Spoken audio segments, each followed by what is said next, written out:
నేను ఇందాక ఒక కొటేషన్ చదివాను అనమాట. ఏంటంటే, ఎవరికైనా మనం పక్కన లేనప్పుడే మన విలువ తెలుస్తుంది అని అనుకునేది అబద్ధం.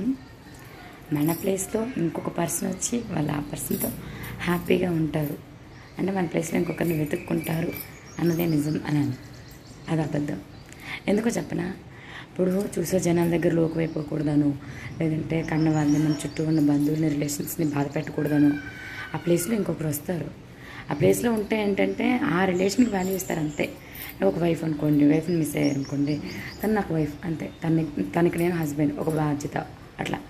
కానీ వాళ్ళు హ్యాపీగా ఉండే ప్రతి నిమిషం కూడా ఈ మూమెంట్ తనతో ఉంటే బాగుండేది కదా, ఈ నిమిషం తనతో ఉంటే బాగుండేది కదా, ఈ హ్యాపీనెస్ తనతో షేర్ చేసుకుంటే బాగుండేది కదా, ప్రతి నిమిషం లోపల ఉంటుంది.